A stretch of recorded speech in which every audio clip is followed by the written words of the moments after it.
As you know, on Saturday, December 27th, the latest U.S.-Israeli attack on hopeless Palestinians was launched.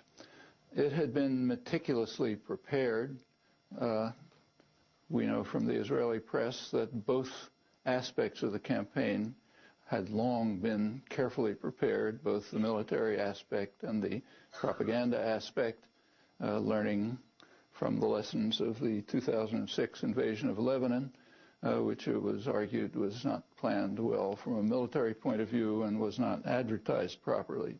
So this time, both of those aspects were under control with extensive programs, and that means we can be reasonably confident that anything that's happening or that is said is purposeful. It's planned that way.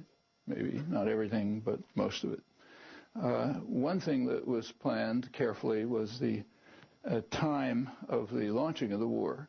It was carefully chosen. It was shortly before noon on Saturday, when children are returning from school and crowds are milling around in the streets of densely populated Gaza City. And it took only a few minutes to kill well over 200 people and wound around 700, which is an auspicious opening to the mass slaughter of defenseless civilians trapped in a tiny cage with nowhere to flee. That was Saturday, December 27th. Last Saturday, 2 weeks later, Israel barred humanitarian shipments to Gaza Strip because we have to, after all, honor the holy days. None of this is at all surprising. It's familiar. Just to mention one parallel which is relevant, I'll come to it later. In June 1982, when Israel launched its U.S.-backed invasion of Lebanon, the first target attacked was Sabra and Shatila refugee camps, later to become famous because of a major massacre. The bombing hit the hospital, the Gaza hospital, killed more than 200 people. That was the opening day of the invasion, which killed maybe 15 to 20,000 people, destroyed much of southern Lebanon, large parts of Beirut. It was able to proceed as usual because of U.S. support, U.S. authorization, U.S. arms, diplomatic support, which included vetoing a series of Security Council resolutions calling for an end to the carnage. The aggression was undertaken, also as usual, and as conceded, in fact, to defend Israel, namely from the threat of a peaceful political settlement.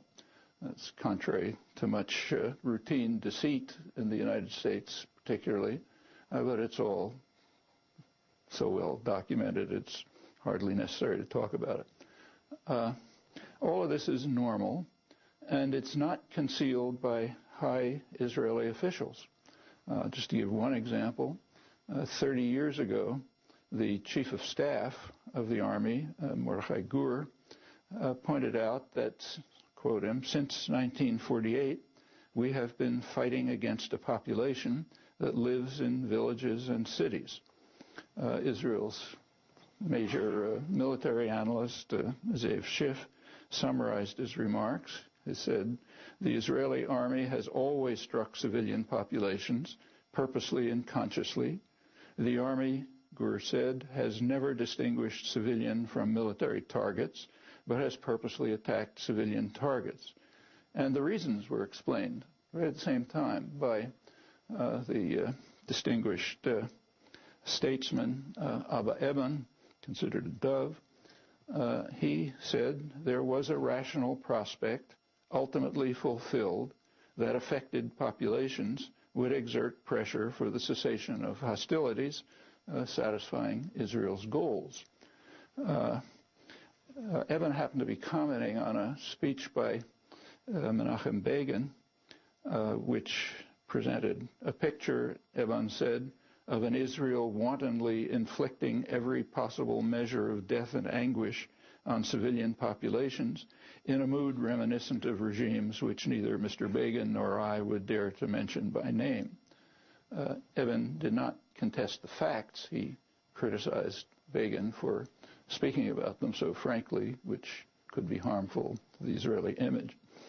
His own views, which I just quoted, could also be attributed to countries that we dare not mention by name. Well, as the latest U.S.-Israeli assault on Gaza began, a small boat, the Dignity, was traveling from Cyprus to Lebanon. There were doctors and human rights activists aboard, and they intended to violate Israel's criminal blockade and to bring supplies to the trapped population. The boat was intercepted far out at sea in international waters.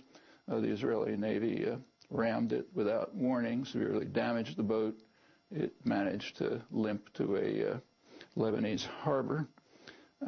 Israel provided the routine lies, terrorists, etc., and claimed that the boat wasn't rammed. But unfortunately for the propaganda system, there were respected journalists on board, including CNN correspondent Carl Penhall, who reported, there were other Al Jazeera reporters, but Penhall is hard to dismiss, though he was dismissed.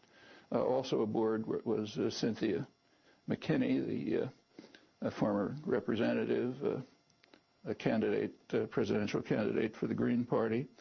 She and other passengers verified Carl Penhall's account, which I've just stated. This is all quite a serious crime. For example, ramming and almost sinking a boat in international waters is a much more serious crime than piracy off the coasts of Somalia, for example. It received very little notice, a few words here and there, which reflects a tacit acceptance of the principle that Israel is authorized to carry out crimes on the high seas in order to defend itself against any interference with its illegal military occupation by trying to provide some succor to the victims. Also tacitly accepted is that the Gaza Strip is occupied territory. That is, Israel has a right to impose a siege on it. Well, that lack of attention, again, makes good sense. It's all very familiar. For decades, Israel has been hijacking ships in international waters between Cyprus and Lebanon, killing passengers, kidnapping them, many of them brought to Israel, some held as hostages for a long time, imprisoned, sometimes in secret prison torture chambers, which have been exposed in Israel and Europe, but not reported here. And it's known, you occasionally see a mention of it in U.S. commentary, but never considered very serious. So there's no particular reason why this new crime should be greeted with anything more than a yawn. These regular practices are quite significant. They underscore the utter hypocrisy of the standard claim that Israel had the right to invade Lebanon once again in 2006, fifth invasion, because soldiers were captured at the border. Actually, as I say, this has been Israeli practice over many years. Has been far more extreme, intercepting ships, killing people there, capturing them as hostages. All of that is far more extreme crime than capturing soldiers at a border post. You can think